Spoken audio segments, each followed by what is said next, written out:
दिल में आग थी कि हजारों वर्ष तक जिन्होंने हमारे पूर्वजों को पशुओं से भी बुरा जीवन जीने के लिए विवश किया है, मौका मिला है, जितने काटे जा सकते काट लो।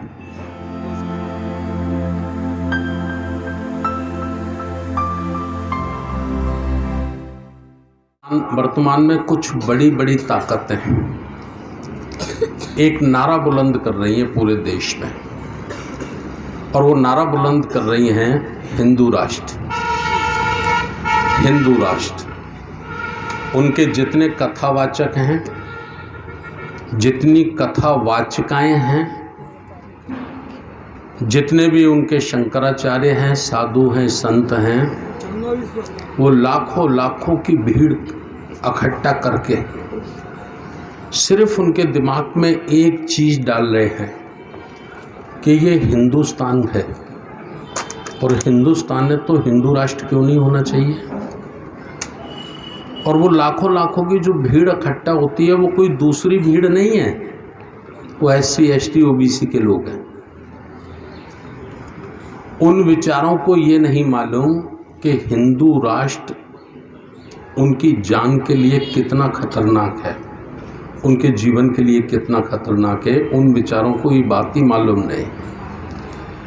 मेरी भी कई लोगों से जब बात होती तो कहते हैं साहब एक बात बताओ, हिंदुस्तान में हिंदू राष्ट्र नहीं होगा तो क्या पाकिस्तान में हिंदू राष्ट्र होगा। वो अपनी बातें इतनी सफाई से रखते हैं, इतने तर्कों के साथ रखते हैं कि हमारे पढ़े लिखे IAS और IPS पे भी उनकी बातों का जवाब नहीं है, उनका उत्तर नहीं है। जैसा कल आचार्य जी ने कहा था, ज्ञानवान लोगों से संघर्ष है, बेवकूफ़ लोगों से संघर्ष नहीं है आपका, मूर्ख लोगों से आपका संघर्ष नहीं है, मूर्ख लोगों से आपकी लड़ाई नहीं है। और ज्ञानवान लोगों से भी संघर्ष होता तो भी बड़ी चिंता नहीं थी। बहुत ही षड्यंत्रकारी, बहुत ही बेईमान किस्म के लोगों से आपका संघर्ष है। मैं पूछता हूँ, जब मुझसे ऐसी बात लोग करते हैं तो मैं ये कहता हूँ भाई हिंदू राष्ट्र की परिभाषा क्या है ये समझाओ। आज भारत में राष्ट्रपति कौन है? लोग कहते हैं हिंदू। मैं कहता हूँ हिंदू ही नहीं है, हिंदू पाठशाला में नागपुर की यूनिवर्सिटी का पढ़ा हुआ है आज का राष्ट्रपति भी और इससे पहले वाला राष्ट्रपति भी, है ना। प्रधानमंत्री कौन है? जवाब होता है हिंदू। हिंदू नहीं है, हिंदू के साथ साथ उस नागपुर की पढ़ी हुई यूनिवर्सिटी का छात्र है। देश में सुप्रीम कोर्ट का जस्टिस चीफ कौन है? ये जो बातें मैं आपको कह रहा हूं, ये आपको 100 करोड़ लोगों का ब्रेन वॉश करना है। ये बातें मैं केवल आपके लिए नहीं कह रहा हूं, आपको तो उनका प्रोफेसर बनना है। प्रोफेसर बन के उनको, उनके दिमाग में जो भरा जा रहा है ना, टीवी के माध्यम से, चैनल के माध्यम से, कथाओं के माध्यम से, उसको क्लियर करना है। क्लियर करने के लिए कुछ पॉइंट मैं आपके बीच में रख रहा हूं। उत्तर होगा हिंदू। हाई कोर्ट के चीफ जस्टिस कौन है? उत्तर होगा हिंदू। 28 राज्य हमारे भारत में हैं, 28 राज्य के मुख्यमंत्री कौन हैं? जवाब होगा हिंदू। अधिकांश 99.99% IAS IPS collector, commissioner, DIG IG कौन है? हिंदू। हिंदू है ना उनकी परिभाषा में। तो अब सवाल ये खड़ा होता है कि हर डाल पे जब उल्लू है तो कौन से उल्लू बनाने की तैयारी है। ये उल्लू शब्द मुझे नहीं कहना चाहिए, संसदीय नहीं है, लेकिन मैं इसका पीछे कुछ मीनिंग है इसलिए मैंने ये शब्द इस्तेमाल किया है। भाई ऊपर से नीचे, चपरासी से लेकर राष्ट्रपति भवन पर तक जब हिंदू बैठा है उनकी परिभाषा में, और उनकी क्लास का, उनके स्कूल का पढ़ा हुआ बैठा है, तो फिर कौन सा हिंदू राष्ट्र बनाना बाकी है? ये सवाल सोचना होगा, ये हमें जगाना होगा समाज को। वो जो हिंदू राष्ट्र बनाना चाहते हैं उसकी भी एक तस्वीर मैं आपके सामने रखना चाहता हूं। ब्राह्मणवाद का हिंदू राष्ट्र, मनुवाद का हिंदू राष्ट्र, ब्राह्मणवाद का हिंदू राष्ट्र और मनुवाद का हिंदू राष्ट्र जो होगा, गिलास मंगा लो गिलास, उसमें लोकतंत्र नहीं होगा, अर्थात भारत के लोगों को वोट देने का अधिकार नहीं होगा। अब समझिए वो कौन सा हिंदू राष्ट्र लाना चाहते हैं। लोकतंत्र नहीं होगा, राजतंत्र होगा। राजतंत्र अर्थात ब्राह्मणवादी व्यवस्था के लोग किसी नशेड़ी भंगेड़ी को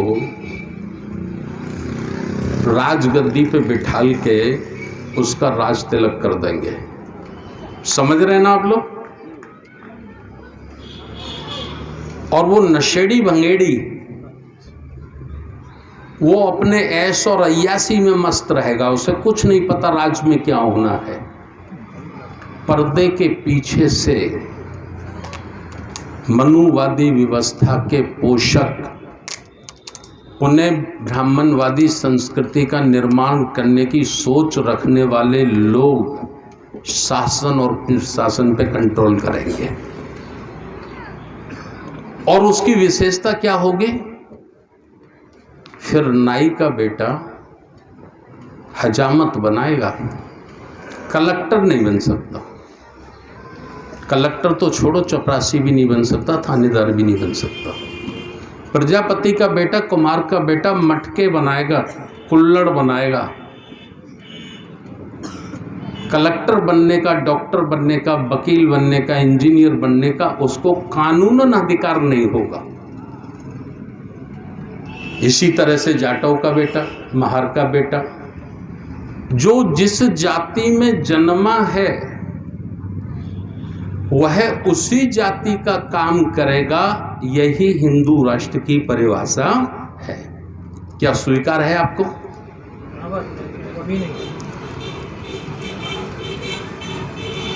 इसीलिए बाबा साहब कहते थे कि अपना सब कुछ मिटाकर भी, अपना सब कुछ बर्बाद करके भी कभी भी इस देश को हिंदू राष्ट्र मत बनने देना। ये बातें बहुत छोटे में मैंने कही है, चूँकि समय नहीं है उसको डिटेल में बताना था। और चूँकि आप देशभर के लोग हैं, जब आपसे हिंदू राष्ट्र की बात करने लोग आए तो आप पूछ सकते हैं कि आज क्या है। राष्ट्रपति, प्रधानमंत्री, supreme court, high court, IAS, IPS कौन है भाई? कोई दूसरा है क्या? कब आप उनको काउंटर कर पाएंगे? यदि आप उनको काउंटर नहीं कर पाएंगे तो बड़ा मुश्किल होगा। मैं परसों एक साथी के साथ बैठा था, RSS के हैं, वो बहुत कट्टर प्रचारक हैं। बोले साहब, जातियां तो काम से शुरू हुई थी। जो सोने का काम करता था वो स्वर्णकार हो गया, जो लोहे का काम करता था वो लोहार हो गया, इसका काम करता था तो बढ़ई हो गया, इसका वो हो गया।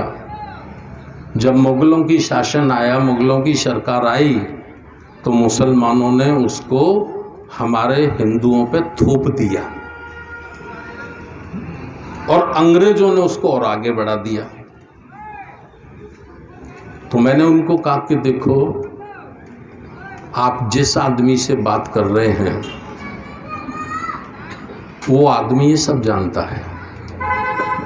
बोले क्यों विधायक जी? तो मैंने कहा ये बताओ इस्लाम कब पैदा हुआ? बोले 1500 वर्ष में। और मनुस्मृति कब बनी? 1800 वर्ष में। तो मनुस्मृति पहले आई कि इस्लाम पहले आया? इस्लाम की स्थापना ही नहीं हुई थी, उससे पहले मनुस्मृति में जातियां और वर्ण थे कि नहीं?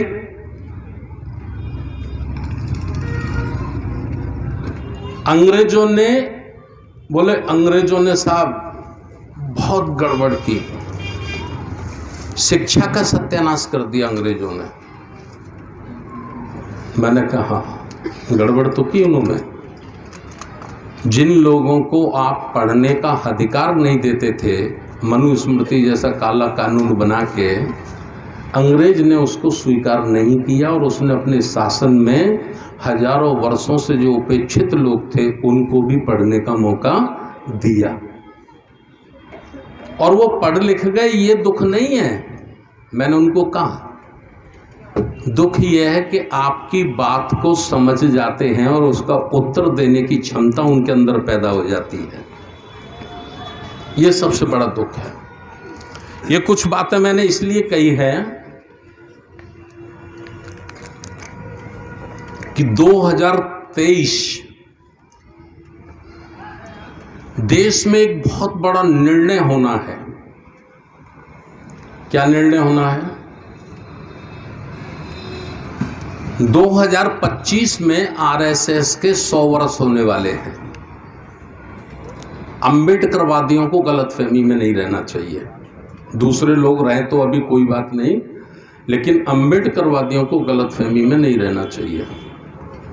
और उनका छुपा हुआ एजेंडा है कि हमें कुछ भी करके, कैसे भी करके 2024 में 2/3 बहुमत से ज़्यादा बड़ी ताकत संसद में लानी है। 2/3 बहुमत से बड़ी ताकत अगर संसद में उनके पास होगी तभी वो मनुस्मृति जैसा काला कानून कोई लागू कर पाएंगे, अन्यथा वो नहीं कर पाएंगे। तो ये 1 वर्ष हमारे पास है। जो मैं बोल पा रहा हूं और जो आप सुन रहे हैं, ये अधिकार हमें कौन देता है? संविधान देता है ना, लोकतंत्र देता है। और जब लोकतंत्र और संविधान नहीं बचेगा तो क्या जो शब्द मैंने बोले हैं, ये शब्द बोलने की मुझे इजाजत होगी? नहीं होगी ना। आपको सुनने की इजाजत होगी? न बोलने की परमिशन होगी, ना सुनने की परमिशन होगी। आज जो उनको पसंद नहीं है संविधान, उसका कारण ये है कि ये बोलने की स्वतंत्रता प्रदान करता है। और आज लोग बोल रहे हैं, बड़े पैमाने पे बोल रहे हैं। बिहार के हमारे एक प्रोफेसर मंत्री ने तो एक धार्मिक ग्रंथ पर टिप्पणी कर दी। हमारे उत्तर प्रदेश के एक मंत्री ने उसमें और ताकत दे दी, और कोई एफआईआर दर्ज नहीं हुई उनके खिलाफ। क्यों नहीं हुई? क्योंकि संविधान व्यक्ति की अभिव्यक्ति की स्वतंत्रता का अधिकार देता है। यही उनको पसंद नहीं है, यही उनको पसंद नहीं है। इसलिए वो कहते हैं कि हिंदू राष्ट्र आना चाहिए। भाई हिंदू राष्ट्र तो है ही है, सब हिंदू ही तो बैठे हैं हर कुर्सी पे। ये सारी बातें मैंने इसलिए प्राइमरी में आपके बीच में रखी हैं कि हमको काम करना क्या है। 18 मार्च 1956 को बाबा साहब ने जो बात कही, बेशुमार विरोधियों का मुकाबला करके बड़ी मुश्किलों से मैं इस कारवां को इस मंजिल तक लाया हूं। कौन सा कारवां था वो? ये सोचना है, अध्ययन करना है इसका। कौन सा कारवां था? शब्दों में समझना है, शब्दों में समझाना है। मैं समझता हूं भाषण हम लोग कर सकते हैं, लेकिन शब्दों में हम नहीं समझा सकते। उस कारवां को जिसको बाबा साहब लाए बड़ी मुश्किलों से, वो उसको मैं 3 भागों में बांट के आपके सामने रखता हूं। पहला था लोकतंत्र। लोकतंत्र आपको मिला, आपको आज़ादी मिली, आपको अपनी बात रखने की, अपनी बात कहने की स्वतंत्रता मिली, जो इससे पहले, इस संविधान से पहले आपको नहीं थी। ठीक। दूसरा क्या मिला? दूसरा मिला इस देश के शासन प्रशासन में आपको आपकी जनसंख्या के आधार पर भागीदारी,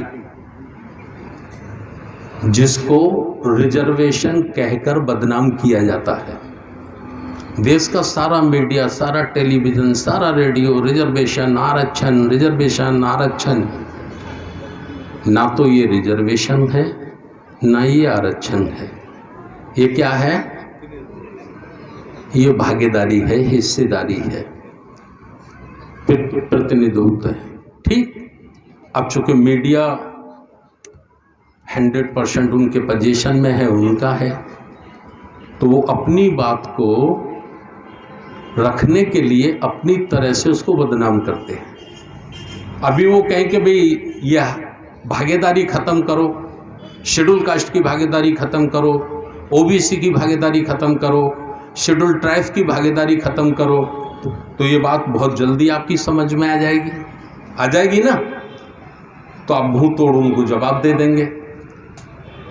अब वो रिजर्वेशन आरक्षण, तो हमारा ही आदमी कंफ्यूज हो जाता है। और इतने चंट चालाक लोग हैं, वो आपसे ही पूछेंगे, मेरे लोगों से ही मेरे लिए पूछेंगे, और कोई जवाब नहीं होगा हमारे पास। क्या पूछेंगे? अच्छा ये बताओ, धर्म प्रकाश भारती 2 बार एमएलसी रह लिए, उत्तर प्रदेश में 12 वर्ष विधायक रह लिए, क्या अब उनको आरक्षण मिलना चाहिए? मैं आपसे पूछ रहा हूं। हमारा भोला भाला आदमी सीधा कहेगा कि साहब अब उनको आरक्षण की कोई ज़रूरत नहीं है। अच्छा, जो आईएएस बन गए, गजिस्ट्रेट ऑफिसर बन गए, उनको आरक्षण मिलना चाहिए। भाई जब उन्हीं को मिलता रहेगा, नेताओं को ही मिलता रहेगा, अधिकारियों को ही मिलता रहेगा, उन्हीं की संतानों को मिलता रहेगा, तो दूसरे लोगों का नंबर कैसे आएगा? दलितों में, पिछड़ों में, ओबीसी में और भी तो गरीब हैं, उनका भी तो नंबर, चांस आना चाहिए कि नहीं आना चाहिए? उनको भी मौका मिलना चाहिए कि नहीं मिलना चाहिए? मुझे लगता है कि चाहे जितना बुद्धिमान व्यक्ति हो, वो भी कंफ्यूज हो जाएगा। वो भी कहेगा यार मायावती जी को रिजर्वेशन की ज़रूरत नहीं है, अखिलेश यादव को रिजर्वेशन की ज़रूरत है, नहीं है ना। अर्थात हम उनकी बात का समर्थन करने के लिए तैयार हो जाएंगे कि नहीं हो जाएंगे? गरीब को मिलना चाहिए, बड़ा अच्छा लगता है सुनने में अच्छा लगता है ना। लेकिन ये कोई नहीं पूछता कि एक लड़का अगर MBBS बनाना है तो कितने का खर्च होगा, कितना एडमिशन में जाएगा, कितना MBBS में लगेगा, कितना MD बनाने में लगेगा। अगर आप अपने बेटे को MD तक बनाना चाहते हो, उससे भी ऊपर का कोर्स होता है DM, वहां तक ले जाना चाहते हो तो 10 करोड़ का खर्चा आएगा। तो क्या रिक्शा चलाने वाला इतना पैसा खर्च कर लेगा? ठेल लगाने वाला कर लेगा? नहीं कर पाएगा ना। अच्छा, इंजीनियर बनाना चाहते हो, IIT में एडमिशन, हॉस्टल की फीस, ट्यूशन की फीस, एक गरीब कर लेगा? देखिए उन्होंने चालाकी से किया क्या है, एजुकेशन को बहुत महंगा कर दिया, शिक्षा को इतना महंगा कर दिया कि मेरे पास लाखों उदाहरण हैं। मियाँ बीवी दोनों सरकारी नौकरी करते हैं, दोनों सरकारी नौकरी करके अपने 2 बच्चों को IIT करा के इंजीनियर बनाने की हैसियत नहीं रखते, दोनों कमाने के बाद। मैं ये किसी गरीब मजलूम की बात नहीं कर रहा, जहाँ दोनों पति पत्नी नौकरी करते हैं, वह भी उसको इंजीनियर बनाने की हैसियत नहीं रखते, और कोशिश करते हैं तो दोनों पति पत्नी जितना कमाते हैं वो सारा का सारा पूरा जीवन उसी पर लगा देते हैं, तब कहीं जाकर वो इंजीनियर बन पाता है। MBBS नहीं बन रहा अभी। तो भाई जब आप ये चाहते हो कि गरीब को नौकरी मिले तो शिक्षा की जितने स्थान है सबको निःशुल्क करो। संविधान इस बात की सलाह देता है। संविधान ये कहता है कि राज्यों की जिम्मेवारी होगी, सरकारों की जिम्मेवारी होगी देश के प्रत्येक बच्चे को शिक्षा देने की। करिए आप 100 साल के लिए, 100 साल एक ही सिलेबस, एक ही स्कूल, एक ही टीचर व्यवस्था करिए। ये हमारे जो कुछ लोग थानेदार बन गए, तहसीलदार बन गए, एसडीएम बन गए, आईएएस बन गए, आईपीएस बन गए, ये कब बन गए? ये जब बन गए जब समाज बेटे को भी पीछे छोड़ रहे थे और लाला बनिया के लड़के को भी पीछे छोड़ रहे थे, हम लोग आगे निकल रहे थे। तो ये उनको चिंता लगी, इसलिए शिक्षा को 3 भागों में उन्होंने बांटा। एक अमीरों की शिक्षा, हॉस्टल शिक्षा। मैं गवाह हूं, मेरा बड़ा नाती जब हुआ और मैं एमएलसी था तो मैंने सोचा अमेठी में एडमिशन कराते। अमेठी एक स्कूल है नोएडा में, गाजियाबाद के पास। मैं वहाँ गया, मैंने उनको पूछा सारा सिस्टम, तो उन्होंने कहा साहब 6 लाख रुपया तो एडमिशन का है, 50,000 रुपये का एक्स्ट्रा खर्च पड़ेगा। मेरे जैसे आदमी की एमएलसी होने के बाद अपने नाती को अमेठी स्कूल में एडमिशन कराने की हिम्मत मैं नहीं जुटा पाया। आप जुटा लेंगे, समाज जुटा लेगा। दून में बहुत कोशिश की संविधान में बाबा साहब ने, लेकिन संविधान का नियम क्या था? संविधान सभा का नियम ये था कि बाबा साहब प्रपोजल बना के रखते थे और उस पर चर्चा होती थी, चर्चा के बाद उस पर वोटिंग होती थी, वोटिंग के बाद प्रस्ताव पास होता था, वो अनुच्छेद बनता था। समझ रहे ना? तो संविधान सभा में बाबा साहब के साथ कितने मेंबर थे? मैं कह सकता हूँ 5-7 मेंबर थे। नहीं, वो तो लेखा समिति में थे, वो तो मसौदा समिति के सदस्य थे। समझ रहे ना? तो बाबा साहब का बहुमत तो था नहीं वहां, बाबा साहब तो अकेले थे संविधान सभा में। लेकिन फिर सवाल खड़ा होता है कि इतने सारे राइट, इतने सारे अधिकार संविधान में बाबा साहब ने रखे कैसे?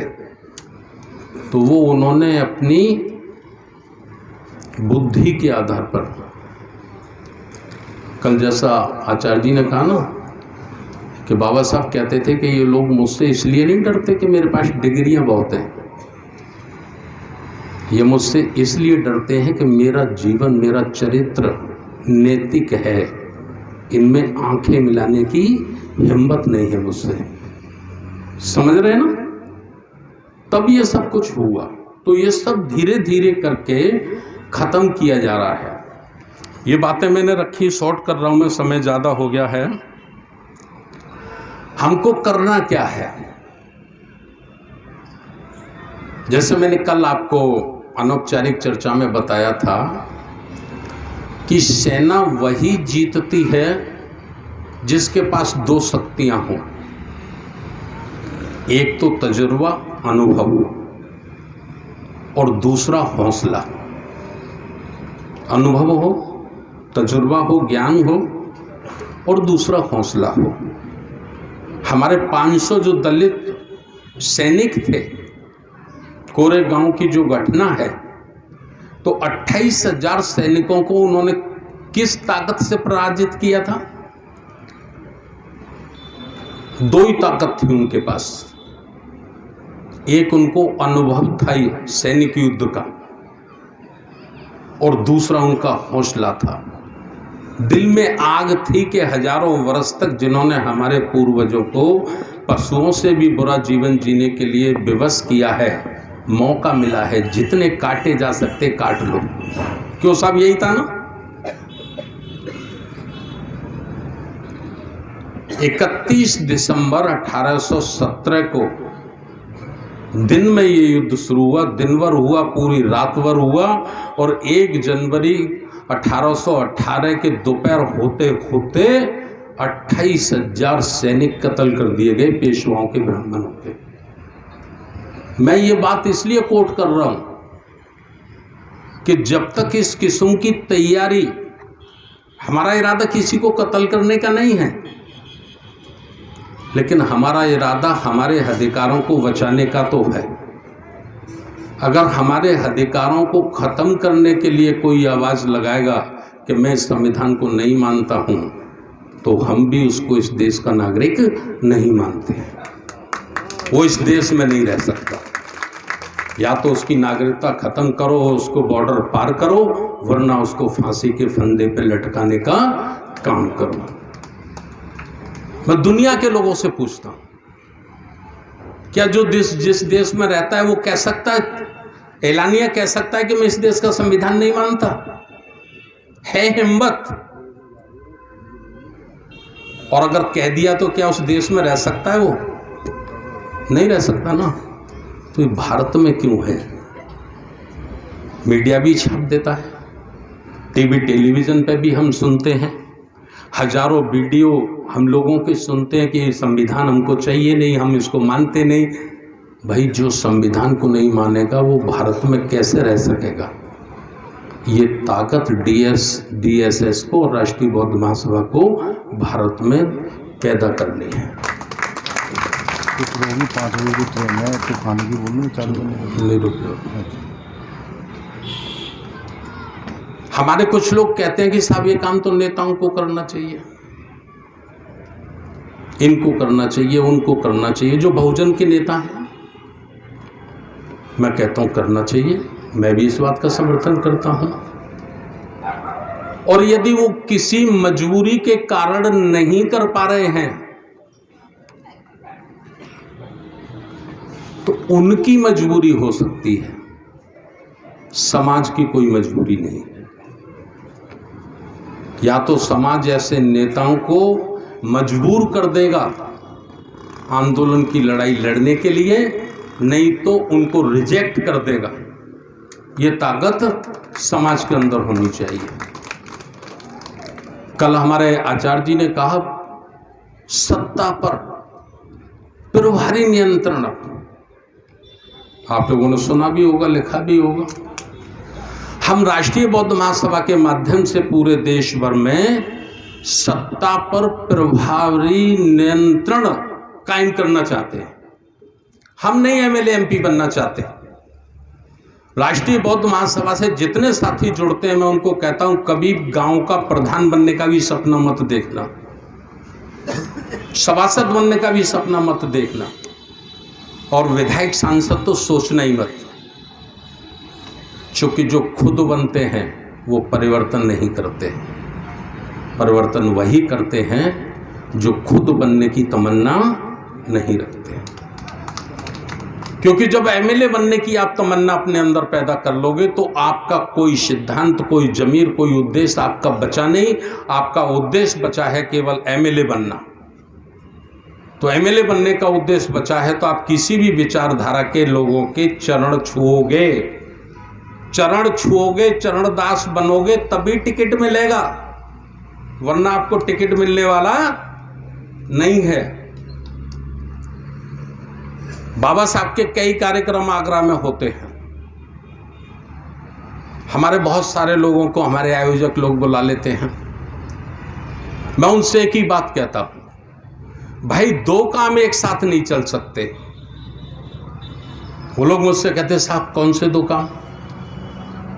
मैं कहता हूं जय श्री राम का नारा और जय भीम का नारा एक साथ नहीं चल सकता। जो जय श्री राम का नारा लगाता है उसको जय भीम के मंच पे कोई जगह नहीं मिलनी चाहिए। लेकिन वो थोड़ा चंदा मोटा दे देते हैं तो आयोजक लोग फिर वो चंदे के चक्कर में साहब थोड़ा सा है, साहब थोड़ा सा है। भाई वो थोड़ा सा ही तो, जहर कोई ज़्यादा होता है क्या? जहर कोई ज़्यादा होता है? थोड़ा सा ही होता तो ख़त्म करना पड़ता है। मुझे बताया हमारे योगेश गौतम जी ने कि 5 बजे कुछ साथियों की ट्रेन है, तो मैं ज़्यादा आपका समय नहीं लेता। मुझे बताना तो बहुत कुछ था, तैयारी हमको करनी है। तो सभी देश के साथियों से मैं निवेदन कर रहा हूँ, 2 महीने का समय आपके पास है। आप 5-5 लोगों की, 5-5 साथियों की टीम एक एक ज़िले में बना के जितना जल्दी हो सके तैयार करो। और वो 5 साथियों की टीम बनाने में आपको सावधानी रखनी है, कुछ सावधानी बरतनी है। क्या सावधानी बरतनी है? एक ही जाति के लोग ना हो जाएं, ये सावधानी बरतनी है। SC ST OBC पूरे समाज को तैयार करना है, तो हमें सभी समाज की हिस्सेदारी संगठन में सुनिश्चित करनी होगी, निश्चित करनी होगी। बात समझ रहे ना आप? मान्यवर काशीराम साहब बुद्ध धर्म की दीक्षा ग्रहण करना चाहते थे और उनके जो साथी थे उनसे वो चर्चा करते थे, तो कई बार साथी लोग कहते थे कि साहब ये काम कब करेंगे आप दीक्षा? तो कांशीराम साहब कहते थे कि मुझे भरोसा है मेरे कहने पे 2 करोड़ चमार तैयार हो जाएंगे, मुझे भरोसा है मेरे कहने पे 1 करोड़ महार तैयार हो जाएंगे, 3 करोड़ लोग हो जाएंगे, लेकिन ये धम्म दीक्षा अधूरी रहेगी। ये चमारों का और महारों का धर्म हो जाएगा। फिर मैं 2 करोड़ OBC के लोगों को तैयार करना चाहता हूँ। 2 करोड़ कम से कम OBC के लोग भी तैयार हो जाएं, तो फिर ये दीक्षा 5 करोड़ की होगी और ये सही दीक्षा होगी। ऐसा मान्यवर काशीराम साहब हमेशा सोचा करते थे। ये भी कहते थे मुझे इंडिया में कोई मैदान नज़र नहीं आता। मैं दिल्ली के आसपास भी देखता हूँ तो मुझे लगता नहीं कि कोई ऐसी जगह है जहाँ लोग इतनी बड़ी संख्या में आ जाएंगे। हमें हजारों एकड़ ज़मीन कहीं लेनी पड़ेगी जंगल में, जहाँ इस आयोजन को करना होगा। लेकिन कुदरत ने हमारे साथ नाइंसाफ़ी की। 15 सितंबर 2003 को उनको ब्रेन अटैक आ गया और वो जो बहुत बड़ा काम होना था वो नहीं हो सका। कुदरत ने 2 हमारे साथ नाइंसाफ़ी की। एक बाबा साहब को 5 वर्ष का भी समय और मिल गया होता तो मैं समझता हूँ आज हमें ये पापड़ बेलने की ज़रूरत नहीं पड़ती। मान्यवर साहब को भी समय मिल गया होता 2007 तक, अगर वो 2006 में उनको करना था बहुत बड़ा धम्म दीक्षा समारोह, साहब को ब्रेन अटैक नहीं आता तो आज घर घर में पंचशील का ध्वज होता। लेकिन हमने, आचार्य जी ने, बाबूजी रामकिशन अशोकन जी ने, हमने बहुत चिंतन अध्ययन किया, मास्टर बादल सिंह बौद्ध जी ने, सब लोगों ने। हमने कहा भाई जब तक बुद्ध नहीं है, बाबा साहब नहीं है, कांशीराम साहब नहीं है, तब तक उनके चेले तो हैं। चेलों को इकट्ठा करो पूरे देश में, कांशीराम साहब के चेलों को इकट्ठा करो।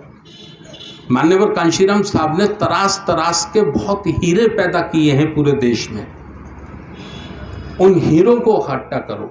और ये आप जो सब देख रहे हैं ना, 80% आप देख रहे हैं पूरे देश में जो RVM के साथ जुड़कर आज इस मूवमेंट को तेज कर रहे हैं, वो मान्यवर कांशीराम साहब के हीरे हैं जिनको तैयार किया। तो उनको हमें करना है। तो ये 5-5 लोग तैयार आप लोग कर लीजिए जल्दी से जल्दी। 5-5 लोग आप सामाजिक न्याय परिषद के करिए। सामाजिक न्याय परिषद में 60% पोस्ट पद OBC को देने हैं। OBC को क्यों देने हैं? क्योंकि OBC अभी बहुत जल्दी बुद्ध की बात को स्वीकार करने तैयार नहीं है। कुछ लोग हैं, सैकड़ों में हैं, हजारों में हैं, लेकिन समाज अभी तैयार नहीं है। बाबा साहब डॉक्टर अंबेडकर को भी बहुत जल्दी स्वीकार करने के लिए तैयार नहीं है। तो हमने कहा भाई वो बाबा साहब को नहीं मानते, बुद्ध को नहीं मानते, नहीं स्वीकार करते, कोई बात नहीं, लेकिन संविधान ने उनको जो अधिकार दिया है, जिसकी जितनी संख्या भारी उसकी उतनी हिस्सेदारी, तो इसके लिए तो तैयार हो जाओ। जिसको मानना है मानो, जहाँ आपकी श्रद्धा आस्था है, जहाँ रहना चाहते रहो, लेकिन अपने अधिकारों के लिए संघर्ष करो, ये हमें काम करना होगा। वो बारीकी बातें हम बाद में बताएंगे। तो ये सब करने के लिए कमेटियां बनानी हैं, बहुत ज़्यादा जोर जो देना है आपको, संगठन पे जोर देना है। और हमको जो 2 विशेष काम करने में 5 मिनट में अपनी बात अब ख़त्म कर रहा हूँ, साथियों की टिकट है।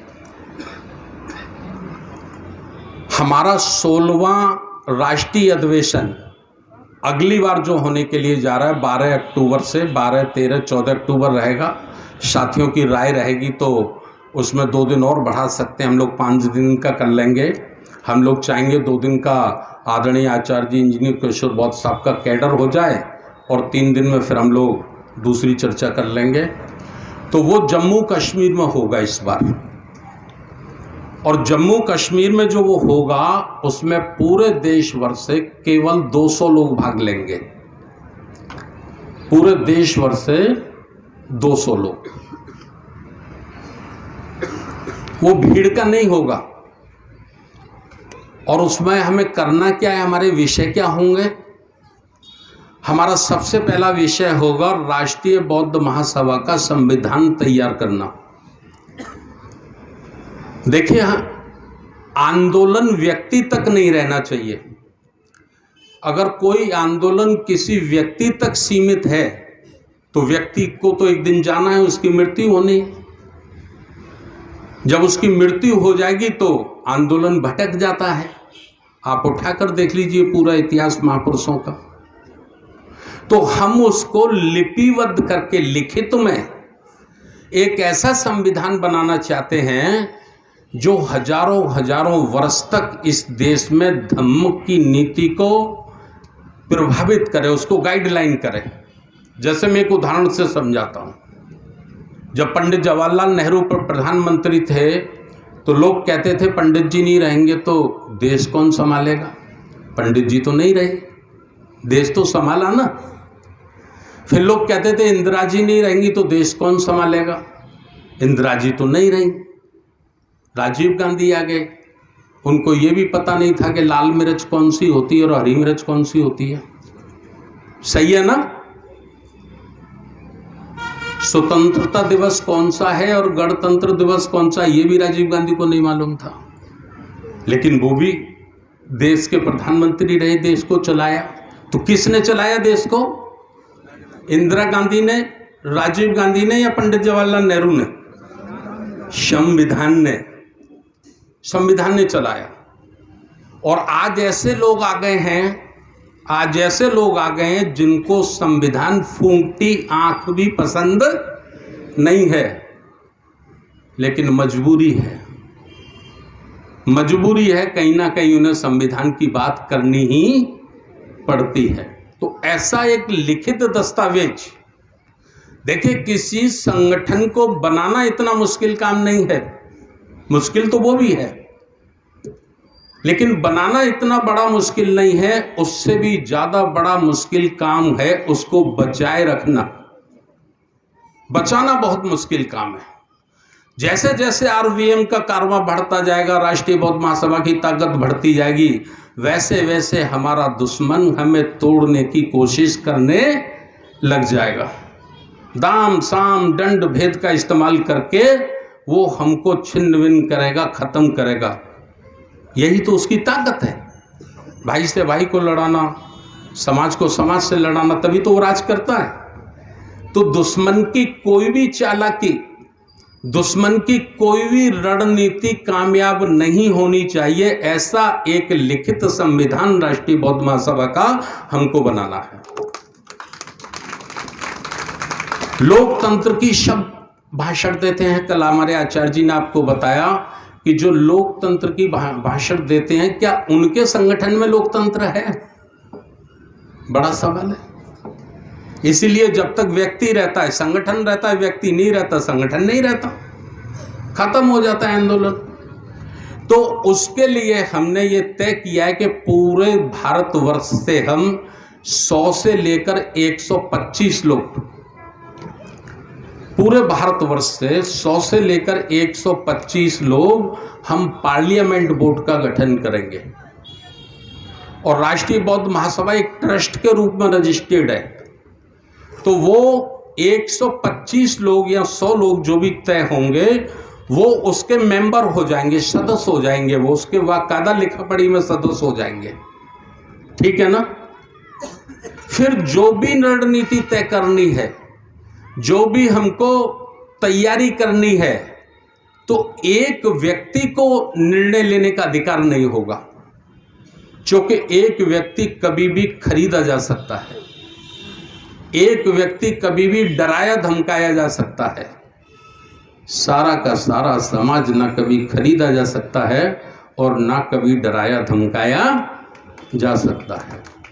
एक व्यक्ति के पीछे सीबीआई, ईडी, वीडी लग सकती हैं, पूरे समाज के पीछे कभी पूरी ईडी, सीबी नहीं लग सकती। तो वो एक डेमोक्रेटिक सिस्टम जिसको वास्तविक लोकतंत्र कहते हैं, तो वो हमको एक पैटर्न तैयार करना है। हमारे अधिवेशन में ये 2 बिंदु हमारे रहेंगे जिन पर हमें काम करना है बड़े पैमाने पर। दूसरा, 2024 में दिसंबर के महीने में या जनवरी के महीने में अधिसूचना जारी हो जाएगी लोकसभा के चुनाव होने की।